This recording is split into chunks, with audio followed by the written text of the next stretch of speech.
할렐루야. 지난 시간에 이어서 오늘도 이제 신약 성경 로마서 4장 13절로부터 25절까지 이제 20번째 강의를 시작하도록 하겠습니다. 먼저 본문을 같이 보시도록 하겠습니다. 아브라함이나 그 후손에게 세상의 후사가 되리라고 하신 언약은 율법으로 말미암은 것이 아니요 오직 믿음의 의로 말미암은 것이니라. 만일 율법에 속한 자들이 후사이면 믿음은 헛것이 되고 약속은 패하여 졌느니라. 율법은 진노를 이루게 하나니 율법이 없는 곳에는 범함도 없느니라. 그러므로 후사가 되는 이것이 은혜에 속하기 위하여 믿음으로 되나니 이는 그 약속을 그 모든 후손에게 굳게 하려 하심이라. 율법에 속한 자에게뿐 아니라 아브라함의 믿음에 속한 자에게도니 아브라함은 하나님 앞에서 우리 모든 사람의 조상이라. 기록된 바 내가 너를 많은 민족의 조상으로 세웠다 하심과 같으니 그의 믿은 바 하나님은 죽은 자를 살리시며 없는 것을 있는 것 같이 부르시는 이시니라. 아브라함이 바랄 수 없는 중에 바라고 믿었으니 이는 네 후손이 이 같으니라 하신 말씀대로 많은 민족의 조상이 되게 하려 하심을 인함이라. 그가 백세나 되어 자기 몸에 죽은 것 같음과 사라의 태에 죽은 것 같음을 알고도 믿음이 약하여지지 아니하고 믿음이 없어 하나님의 약속을 의심치 않고 믿음에 견고하여져서 하나님께 영광을 돌리며 약속하신 그것을 또한 능히 이루실 줄을 확신하였으니 그러므로 이것을 저에게 의로 여기셨느니라. 저에게 의로 여기셨다 기록된 것은 아브라함만 위한 것이 아니요 의로 여기심을 받은 우리도 위함이니 곧 예수 우리 주를 죽은 자 가운데 있어 살리신 이를 믿는 자니라. 예수는 우리 범죄함을 위하여 내어줌이 되고 또한 우리를 의롭다 하심을 위하여 살아나셨느니라. 아멘. 네, 그렇습니다. 믿음의 조상 아브라함이 믿음으로 의로워진 사실을 증거하고 아브라함은 육적으로 유대인들의 조상만이 아니라 영적으로는 모든 믿는 사람들의 믿음의 조상이라는 사실을 증거하고 아브라함이 어떻게 견고하게 믿음을 지켰고 우리로 의로 여기심을 받을 수 있게 하였는가를 말씀하여 주고 있습니다. 자, 이제 큰 첫 번째 13절로부터 16절 세상의 후사. 하나님께서 아브라함을 부르실 때 땅의 모든 족속이 너를 인하여 복을 얻을 것이니라 창세기 12장 3절에 말씀하시므로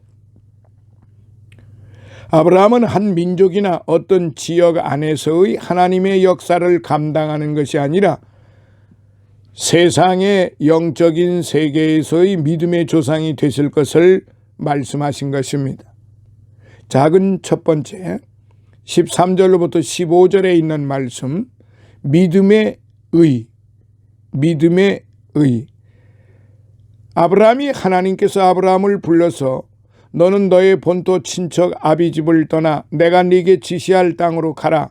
창세기 12장 1절의 말씀으로 명령을 하셨을 때에 그에게는 낯설은 땅으로 험한 사막길을 따라가는 것이 쉬운 일이 아니었기 때문에 저희가 나온 바 본향을 생각하였다면 돌아갈 기회가 있으려니와 히브리서 11장 15절 믿음으로 순종하여 마침내 가나안 땅에 들어갔던 것이다. 이렇게 이제 해석이 됩니다. 이때에 하나님께서 아브라함에게 새로운 믿음의 영적인 역사의 시발점으로서 내가 이 땅을 네 자손에게 주리라. 창세기 12장 7절에 그렇게 약속을 하셨어요. 본문에서 이 땅이라고 말씀하신 것은 가나안 땅을 지칭한 것이지만 그것은 어떤 제한된 지역으로서의 한 지역을 말씀하신 것이 아니라 전 세계로 뻗어나갈 영적인 운동의 시발점으로 말씀하시는 것으로 오늘 저와 여러분들은 이해하여야 한다고 봅니다. 여기서 아브라함이나 그 후손에게 세상의 후사가 되리라고 하신 언약 13절은 이스라엘 민족의 하나님의 사역을 감당하는 일은 자기 민족만의 역사를 말하거나 가나안 땅에만 제한된 역사가 아니라 온 세상으로 하나님의 축복을 받게 할 너는 복의 근원이 될지라 땅의 모든 족속이 너를 인하여 복을 얻을 것이니라.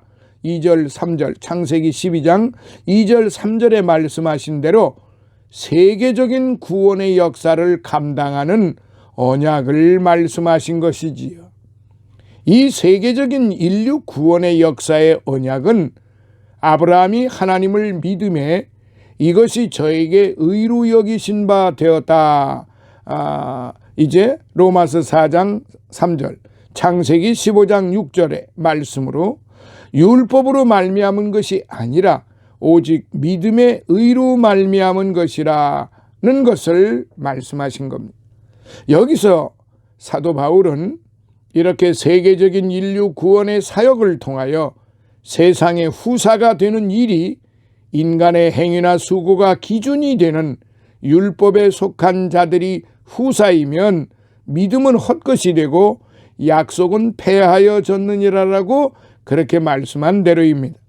다시 말하면 인류 구원을 위한 믿음으로 의로워지게 하는 하나님의 방법을 무시하고 율법의 행위에 근거하는 인간적인 방법을 따른다면 믿음이나 하나님의 약속이 필요 없게 된다는 말이에요. 율법은 하나님의 백성의 행위의 기준이지 구원의 방법이 아니기 때문에 행위의 기준으로서의 율법이 없으면 누구를 나쁘다고 정죄할 수도 없게 되기 때문에 어떤 행위의 기준으로서의 율법의 존재의 의의가 있는 것입니다. 자, 작은 두 번째 이제 16절 모든 사랑의 조상, 모든 사람의 조상 아브라함이 하나님께로부터 받은 복의 근원으로서의 기능을 감당하며 전 세계적인 영적인 역사를 이루갈 수 있는 세상의 후사가 되는 것은 하나님께 범죄하고 영적인 안목이 가려워져서 신령한 것을 분별할 능력을 상실한 인간의 능력으로는 도저히 하나님의 사역을 감당할 수 없으므로 인간의 어떤 행위의 기준이 되는 율법 준수자로서의 후사로서는 도저히 불가능하다는 것은 영적인 안목으로 볼 때에는 너무나 당연한 일입니다. 유대인들의 전통적인 선민의식은 그들의 육신의 조상인 아브라함이 하나님께로부터 부름을 받았고 할례라는 종교적인 의식을 통하여 하나님과의 선민으로서의 계약이 성립된 것으로 믿었기 때문에 창세기 17장 10절 혈통적인 개념으로나 종교적인 의식상으로 볼 때에 영원 불변한 하나님의 선민인 것으로 믿어온 것이 사실이에요. 그러므로 유대인에게 있어서는 우리가 아브라함의 자손이라 요한복음 8장 44절 이라고 그렇게 하는 말이 자연스러운 표현이었고 자만할 수 있는 내용을 지닌 말씀인 것을 알 수가 있습니다. 이들은 이렇게 오랜 역사적인 배경을 지닌 전통을 소유하였기 때문에 예수님께서 천국 복음을 선포한 다음에도 기독교의 구원의 복음을 율법의 의식적인 면으로만 이해하려고 하였던 것을 볼 수가 있는 것입니다.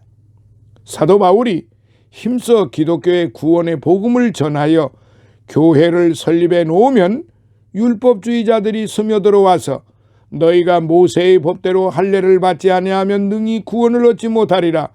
사도행전 15장 1절.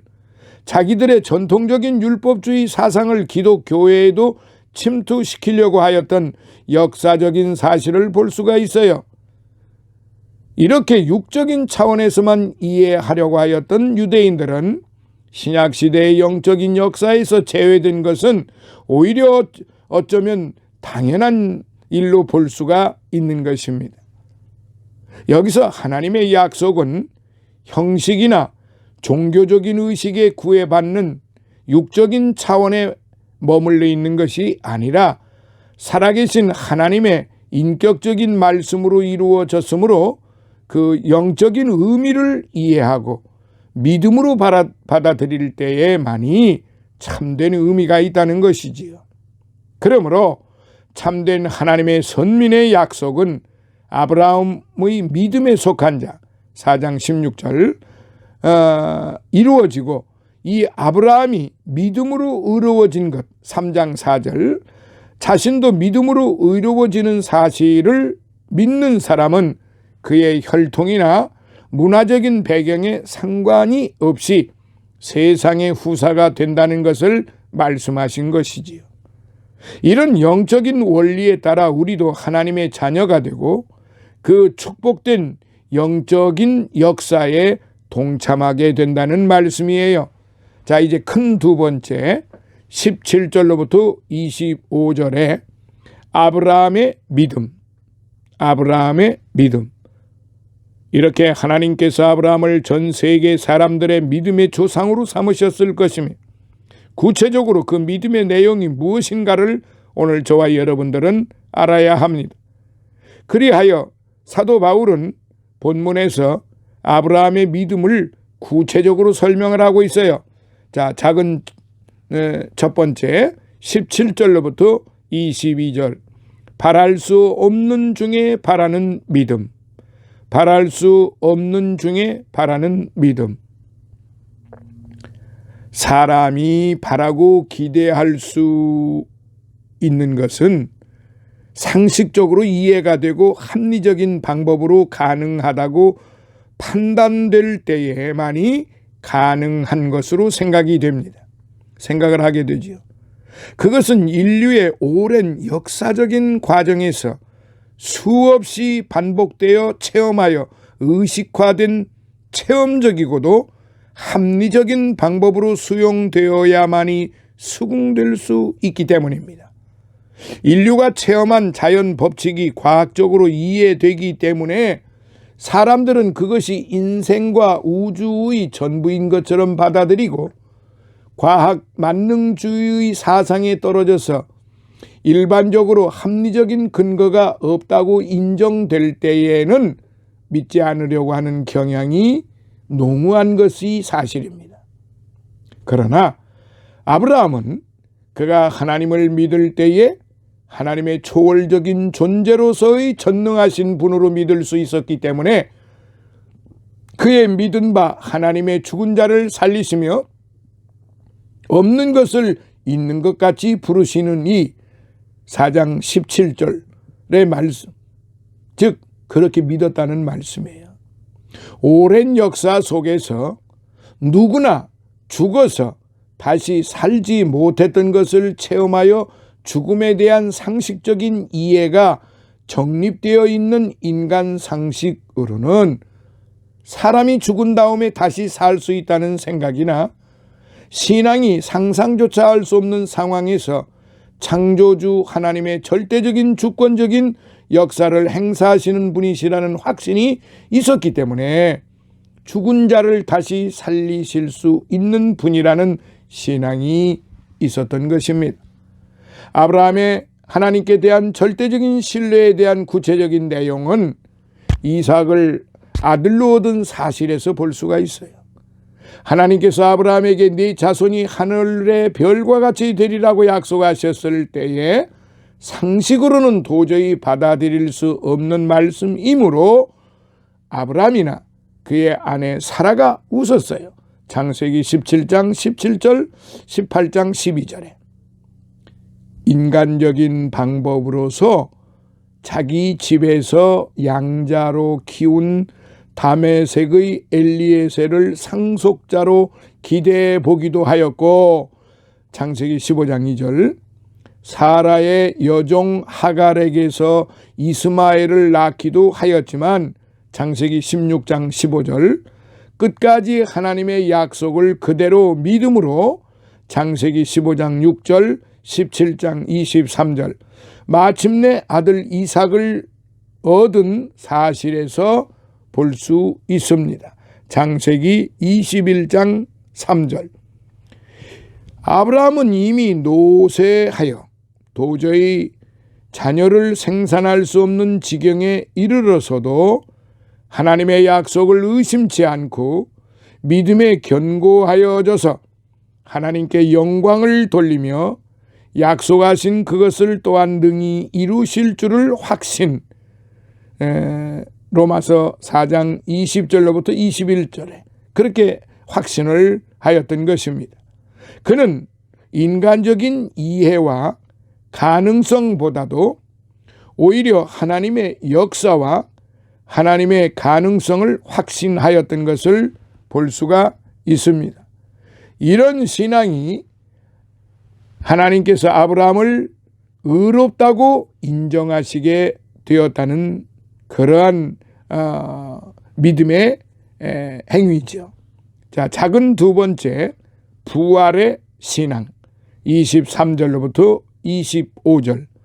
자, 이렇게 아브라함이 그의 어떤 선행이나 율법적인 행위에 근거하지 않고 하나님의 약속을 믿음으로 그 믿음을 의로 여기심을 받은 것은 하나님께서 아브라함에게만 베푸신 특전이 아니에요.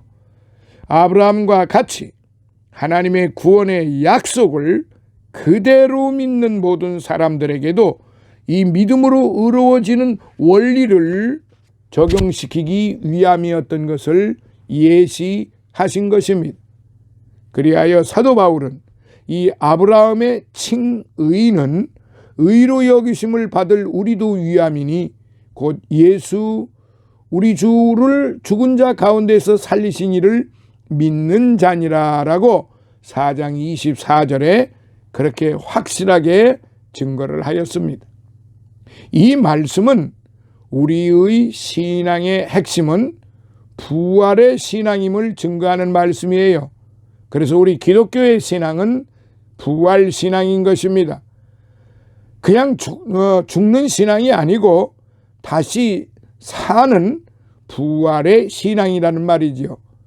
아브라함이 하나님의 명령대로 100세에 얻은 독자 이삭을 바칠 때에 저가 하나님이 능히 죽은 자 가운데에서 다시 살리실 줄로 생각한지라 히브리서 11장 19절 말씀하신 대로 부활의 신앙을 가지고 아들을 제물로 바치려고 하였고, 기독교 복음의 핵심적인 내용이 그리스도의 대속의 죽음과 우리의 칭의와 영원한 생명의 보증으로서의 부활인 것을 성경에서 볼 수가 있는 것입니다. 고린도전서 15장 1절로부터 4절. 그리고 가룟 유다가 죽은 후에 예수님의 사도를 보충할 때에도 그 사도의 자격 기준 속에 하나가 예수의 부활하심을 증거할 사람, 예수의 부활하심을 증거할 사람, 사도행전 1장 22절에 증거할 사람이라고 그렇게 기록이 되어 있는 것을 우리는 알 수 있습니다.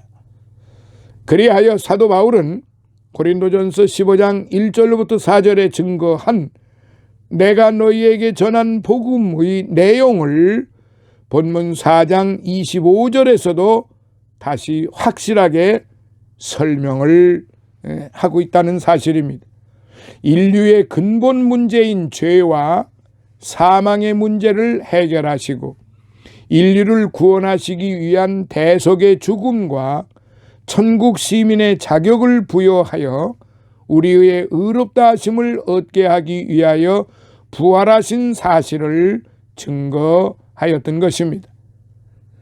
여기서 믿는 자의 신앙의 대상은 죽은 자를 살리시는 하나님이시란 것을 사도 바울은 강력하게 강조하고 있는 말씀이에요.